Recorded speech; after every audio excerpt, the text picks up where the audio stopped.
गांव के किनारे एक बहुत पुरानी कोठी थी। लोग कहते थे कि वहां रात के समय अजीब आवाजें आती थीं, कभी हंसी कभी रोने की।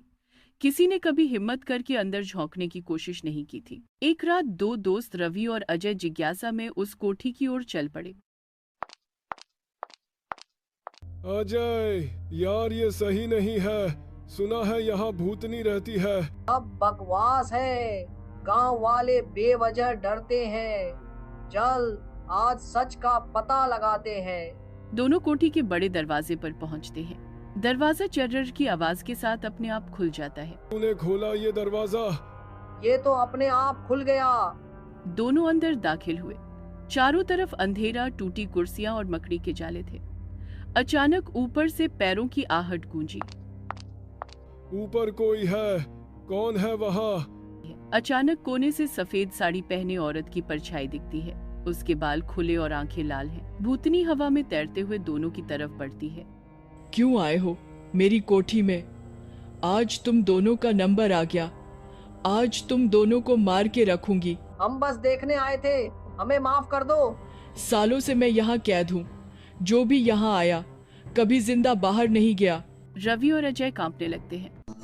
तभी बाहर मंदिर की घंटियों की आवाज सुनाई देती है। ये भूत है। हनुमान जी का नाम लो। जय हनुमान, जय हनुमान। भूतनी जोर की चीख मारती है और धुएं में बदलकर गायब हो जाती है। दरवाजा अपने आप खुल जाता है।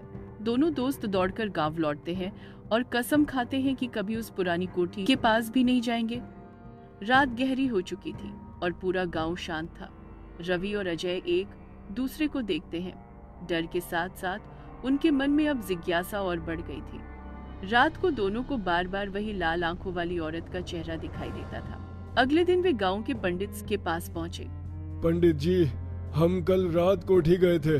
सच में वहाँ भूतनी थी। उसने कहा कि कोई भी जिंदा वापस नहीं जाता। जब तक उसका अधूरा काम पूरा नहीं होता उसे मुक्ति नहीं मिलेगी। लेकिन पंडित जी, उसकी मुक्ति कैसे होगी? कहते हैं उस औरत की मौत विश्वासघात से हुई थी। उसे अंतिम संस्कार तक नसीब नहीं हुआ। अगर तुम दोनों हिम्मत रखते हो तो उसकी आत्मा को शांति दिला सकते हो। पंडित जी ने उन्हें हनुमान चालीसा, गंगाजल और एक दीपक दिया। शाम होते ही दोनों फिर से कोठी पहुंचे। दोनों अंदर जाते हैं। यार, फिर से अंदर जा रहे हैं। अगर इस बार वो और भी गुस्से में आई तो। अचानक वही भूतनी प्रकट होती है। फिर आ गए तुम? क्यों? हम तुम्हें मुक्ति देने आए हैं ताकि तुम शांति से जा सको। अजय गंगाजल छिड़कता है और दोनों मिलकर हनुमान चालीसा का पाठ करते हैं। भूतनी की आंखों का लाल रंग धीरे धीरे शांत होने लगता है। उसके चेहरे पर पहली बार सुकून की झलक दिखाई देती है। तुम दोनों ने मुझे वो दिया जो वर्षों से कोई नहीं दे सका। अब मैं मुक्त हूँ। आखिरकार उसे मुक्ति मिल गई।